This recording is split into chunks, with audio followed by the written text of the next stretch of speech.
Good evening. It looks like we've got a few attendees joining.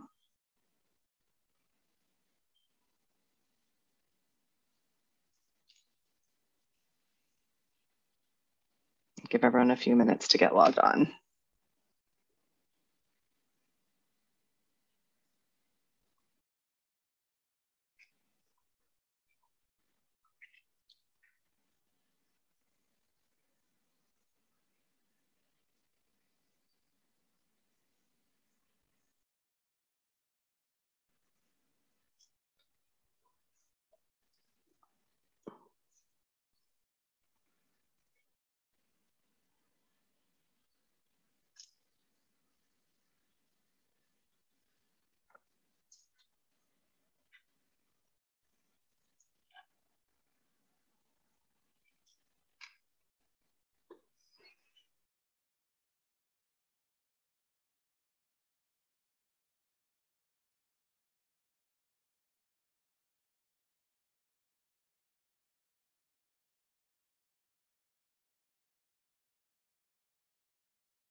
We'll give folks a few more minutes to get logged on.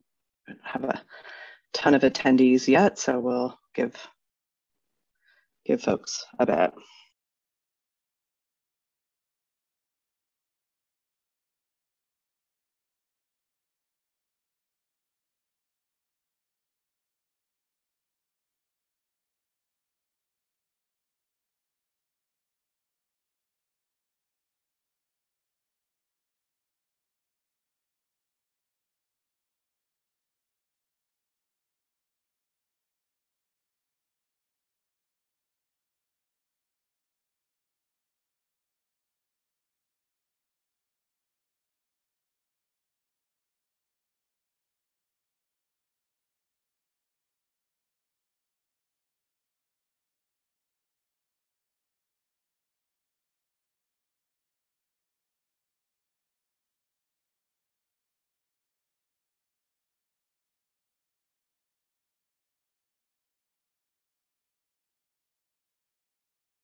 We're just giving folks a few minutes to get logged on, so we'll get started probably in another minute.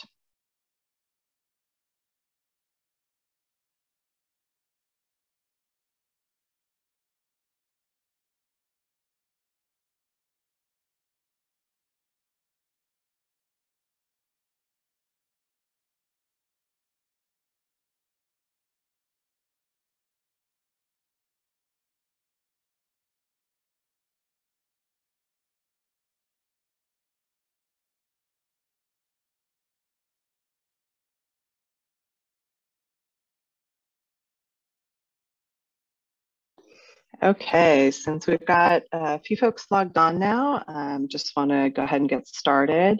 Welcome everyone for being here this evening. My name is Kelly McAdoo. I'm the city manager for the city of Hayward, and happy to have everyone here to host this discussion regarding AB 481, which is the recent state legislation that was passed regarding police use of what is now classified as military equipment. I do see a number of individuals who were here at the last meeting. I think pretty much everyone except for one. And I want to be respectful of everyone's time. We do have a PowerPoint presentation, but I think there's only one person on the call who may have not seen it at the last meeting. If you were at the last community meeting, could you just raise your hand on Zoom so we know? Because if that's the case, I think we might want to pivot a little bit. So I think...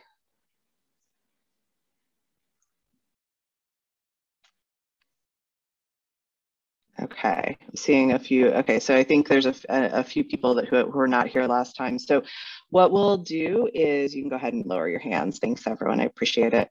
What I think we'll do is we can go through, we'll try to do, okay.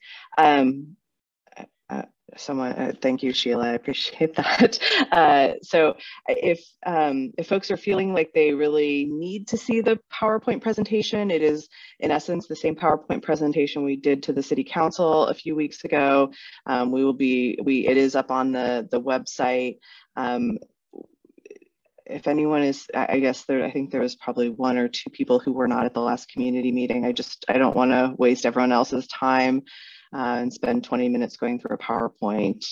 But just curious if there is anyone who is absolutely dying to see the PowerPoint presentation, and we can talk through it and just really have a dialogue and Q&A, and maybe just hear some thoughts and feedback from folks who weren't able to make it to the last community meeting. So if you feel like you need to see the PowerPoint presentation, do you want to raise your hand and we're happy to walk through it? Otherwise, it's up on the website. There's also a recording from the last community meeting up on the website that will go through the PowerPoint, so you can always go watch that afterwards. Okay, and I'm not seeing any hands raised, so I'm going to go ahead and introduce the other folks who are here with me today on the Zoom call, and that is our Police Chief, Tony Chaplin, our Deputy Police Chief, Brian Matthews, have Officer Cassandra Favell, and then Tim Loans, who is our IT support for this evening. Glad to have him here helping us out. So I think what we'll do is we'll maybe, I guess maybe I'll ask Deputy Chief Matthews to just kind of do an overview of AB 481, kind of where we are in the process, what the next steps are, and then we'll just open it up for questions and comments. I think that's probably the best way to go forward. Yeah, absolutely. Thank you, City Manager McAdoo. So welcome to the folks who haven't heard this presentation. I think what I'll do is just kind of touch on AB 481 real quick, and then we'll talk about next steps and hopefully get into some discussion, questions, answers, and we're happy to hear perspective from folks. I think the bill itself was presented to council back at the end of April during a work session, and essentially it went into effect on January 1, 2022. And the intended purpose was to address transparency issues regarding what the legislature has now deemed to be military equipment. There's actually a specific list of items in the bill, and there's some things that we have in our inventory that are in the bill, and there's a lot of things that are in the bill that we do not have in our inventory, nor are we seeking. There's 14 specific categories, and just to be clear, one of the things that we want to make sure that folks understand is that we are not coming to the council or coming to the community asking for any new equipment. The items that we have in our inventory, we've had for many, many years, going back at least, I've been here for 23, and I think we've had them the entire time that I've been here. And so this is nothing new, but we are presenting this information as part of the requirements of AB 481 in the interest of transparency. So in terms of next steps, as the city manager mentioned, this is the second of 2 virtual community engagement events. We held one on the 26th of May, And then we are holding on Saturday, June 11th, we're holding kind of an in-person open house community engagement event at the North Resource Center, 22701 Main Street. And I think the intent there is to actually have some of the equipment that we have in our inventory physically present, along with some staff, to answer questions and listen to perspective kind of in person and walk folks through what the equipment is and what it gets used for. So that's kind of the next step for the engagement piece. And I think on June 21st, we are scheduled to go back to council in a regular council meeting to have another public discussion about a military use policy and an ordinance. And then council will be voting on those items at that time. And so that's kind of the timeline that we have here, timeline that's left for this particular project anyways.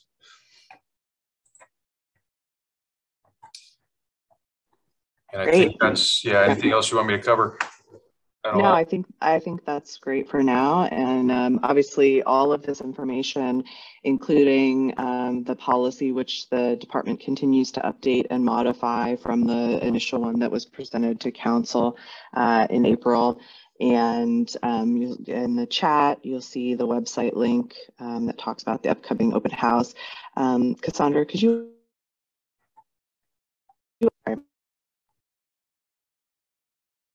Phones are trying to connect to my phone. Let me just turn the Bluetooth off. I apologize. Can't hear you guys. So if you could also, does that website also have the information, the recording from the last community? There we go, the AB 481 website. Perfect. Thank you so much. That's what I was looking for. So that will have the updated policy up there. So you could go ahead and look at the changes. In addition, when we come back to council on June 21st, we will try to do as much as possible kind of a red line comparison of the old policy to what the changes that are being proposed. So folks can see how we've responded to community feedback and information and input. So with that, we'll give everyone a few minutes if they want to make some comments, ask any additional questions that have come up since the last community meeting. Again, this Saturday, we do have the open house. So if there's something that comes up between now and then, you can definitely come to the open house. And then we encourage folks to also come to the council meeting on June 21st. So if you are online with us and want to ask a question, feel free to raise your hand. The Q&A feature is also enabled, so you can also ask a question that way. So please let me know if you'd like to ask a question, make a comment, share any feedback. We'd love to hear that.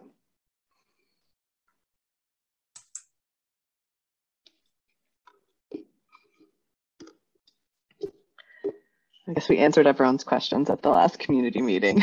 It's not a bad thing. But I do think that folks will see some significant changes to that initial draft policy. We really appreciate all the feedback we've gotten from the community members.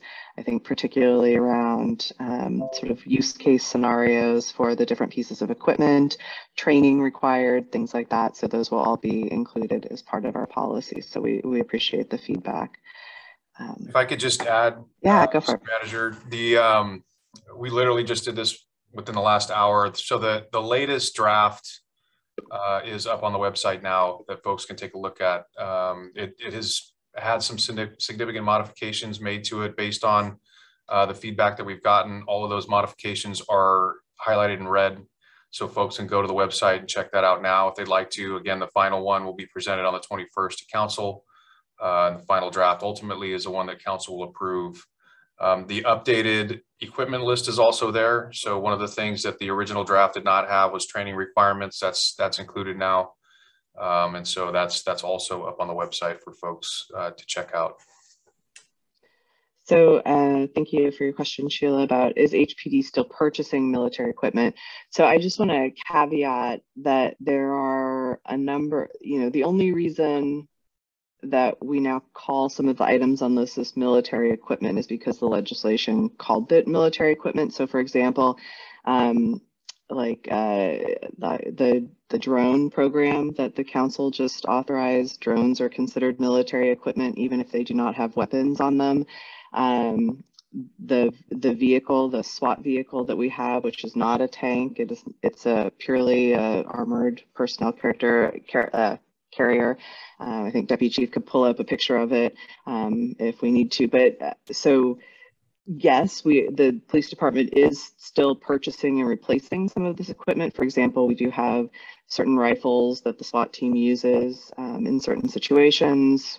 One piece of conversation that came up at the last meeting was AR-15, I'm going to mischaracterize, semi-automatic rifles. Is that what, how to characterize it? Those are in every patrol car and are available for officers to use. So those are now classified as military equipment. So yes, we do replace and will intend to replace some of those pieces of equipment as necessary.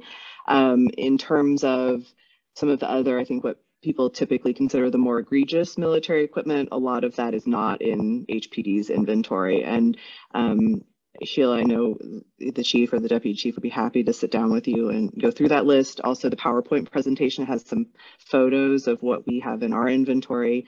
And then there's also the very comprehensive list on our website that talks about what all is included under AB 481. And then there's a comment about the Alco Sheriff's Department did have an event at the fairgrounds previously. Do you guys want to talk to that event? Because I know that was, I think, one where there was apparently like vendors that were selling equipment. That might have been that might have been part of the Urban Shield regional training event. I know that there was a vendor portion of that where some of the equipment that was being sold there was questioned. It was actually on display for the purpose of being purchased by agencies. I know that we, although we participated in the training exercise, we did not purchase any equipment at that event. And to the city manager's point, the only purchasing that we will be doing is equipment replacement. We're not asking for anything new. And for this group that that was not there at the first presentation, we will be required to annually report out on each piece of equipment, including a summary of the use, a summary of any complaints we receive, internal audit results, the total annual cost of each piece of equipment, the quantity of each piece of equipment, and our intent to purchase or acquire any additional equipment. This will be an annual report going forward now that this legislation has been enacted. Great, thank you both. Appreciate that. I hope that was responsive, Sheila, and I know any of us would be happy to sit down and talk with you if you have further questions specifically about that.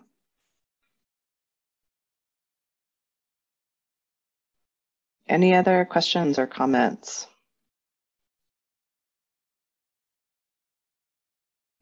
I will say for the June, I believe it is the 21st meeting, the agenda packet for that meeting with the staff report and the sort of final draft ordinance will be coming out no later than Friday, June 17th. So that'll be available on the city's website for folks who want to take a look at that before the city council meeting on the 21st. And I believe on if you have any other questions, obviously Officer Favel's email is on the city's website along with the chief and the deputy chief. Oh, there we go. Here we go. One more question. This is from David. He is a scout from Troop 876 based in Hayward.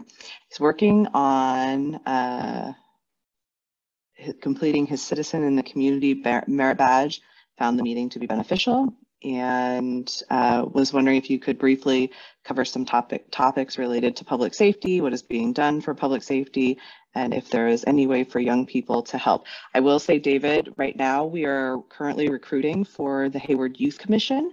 So if you attend high school in Hayward or live in Hayward, and I think can be under the age of 20, I believe, you can apply to be a member of the Youth Commission. So that is definitely a way for young people to get involved in their city government. So I would encourage you to think about that if you're interested in being a part of learning more about city government. But I'll see if the chief or deputy chief want to talk briefly about public safety, sort of trends and how young people can help.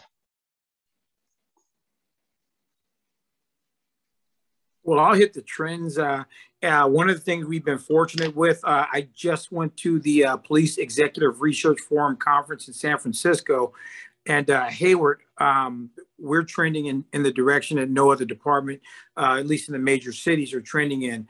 Our numbers are good. Our violent crime is down. Our property crime, unfortunately, is up with people going back to school and back to work after the lockdowns ended.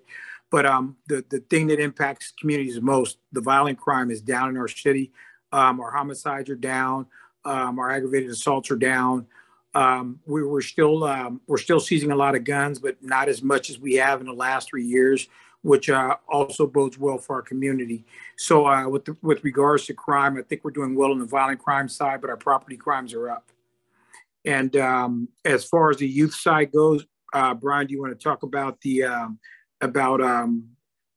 district command programs? Yeah, absolutely. I know that one of the things that we offer on an annual basis during the summertime, when kids are out of school, is a youth academy. It's a week-long program at the district command puts on, where not only do we get to engage with young people in the community, but we also get to expose folks to the different units and the different facets of public safety work that are going on here in Hayward. It's a great opportunity to learn and also share perspective, so that we can make sure that we're doing things the way that we should be doing them. I know the city manager talked about the youth commission. I would also encourage young people who want to become involved. We have an Explorer program here at the police department that's run out of our Youth and Family Services Bureau. It's a volunteer basis, but they meet once a week. And they are engaged in, helping us facilitate events, direct traffic, doing things like that. So they're actually engaging in public safety work here in the community. So there's a host of different ways to become involved for folks who are interested. And I'm happy to have further conversations. So if anybody's interested in talking more about that, we can certainly do that. And it's a great way to learn about your local Hayward Police Department. When I first onboarded, literally my first day, there was a community academy in session, and you learn about all the different divisions of the police department and what they actually do. It's a very immersive experience. I think if you do it, you won't regret it. I've got nothing but rave reviews from everyone that attended. And Officer Favell put a link in the chat to the Youth Commission application. So great, thank you. I will just also, I know we talked about this at last week's community meeting, but obviously the school shootings in Uvalde are on all of our minds. We have a comment in the chat. Would any of the equipment you have on hand have made a difference in response times in Hayward based on what we know and the current status of active shooter training?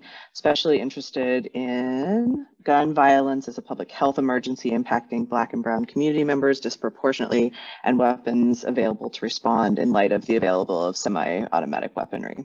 So I don't know which one of you wants to respond to that.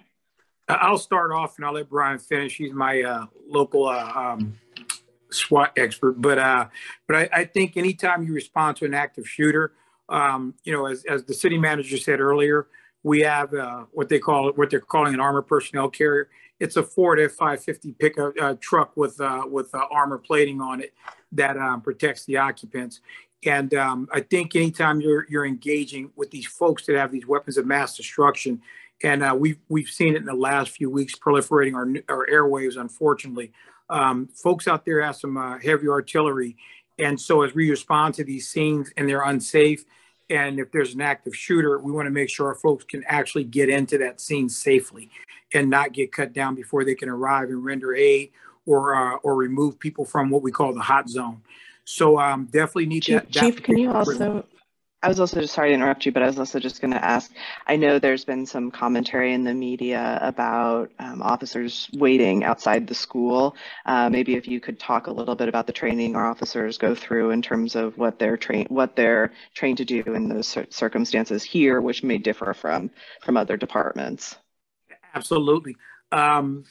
Here, we do have a special response unit, our own unit. We don't have to wait for another unit to come into Hayward. Which the city manager is talking about happened in the other city. So our folks are on the ground and in command, and we will immediately engage an active shooter. We don't wait for anybody.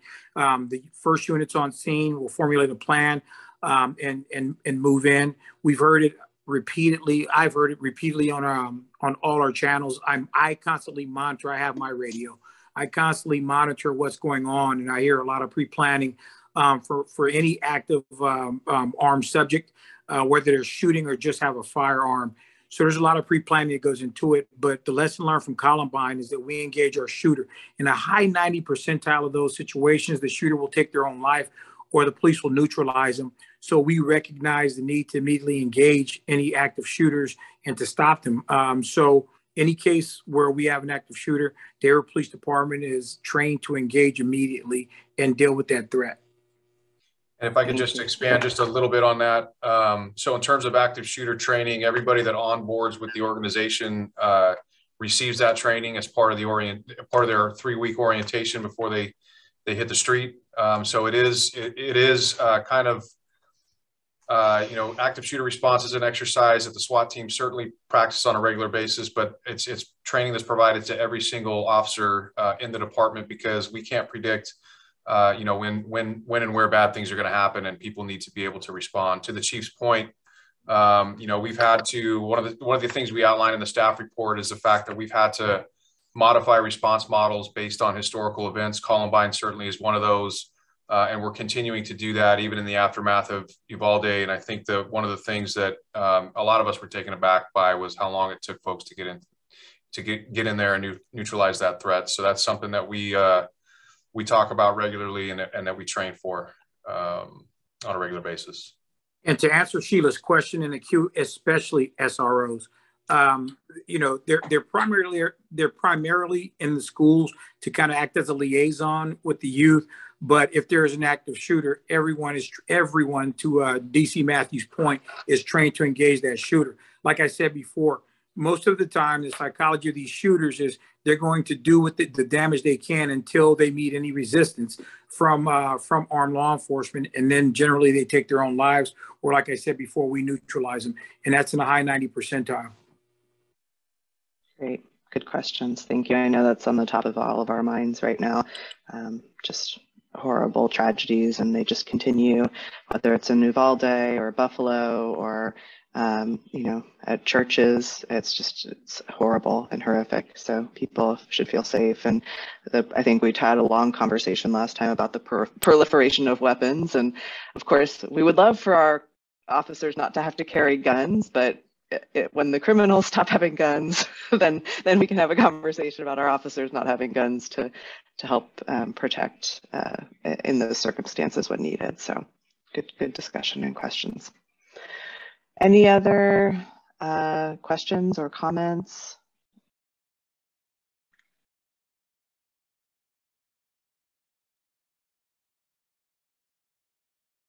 I'm not seeing any last comments. Again, I don't want to hold people here unnecessarily.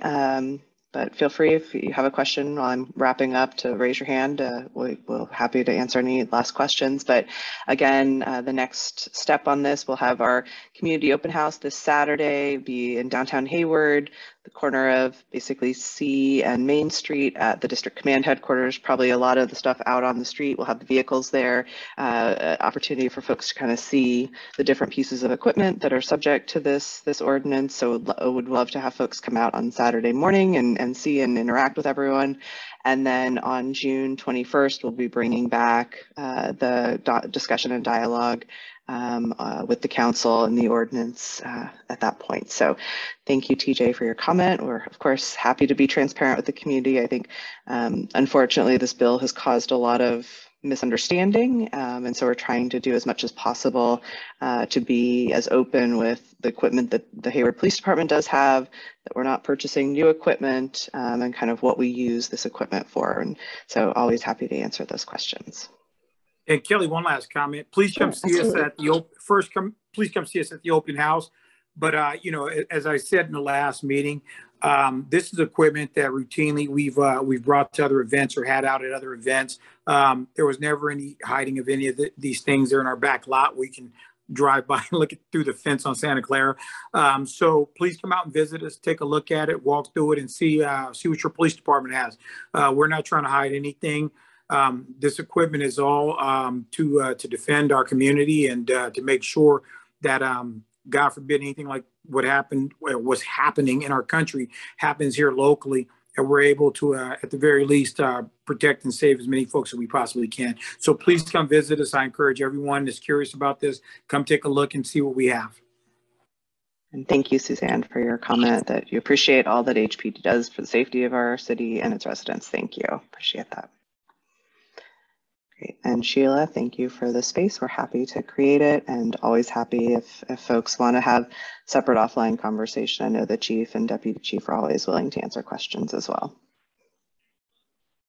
Great. Okay. Well, thank you, everyone. And we will hopefully see some of you on Saturday, and others we will probably see online on the 21st. So have a good evening, everyone. I appreciate everyone being here this evening. Good night, everyone.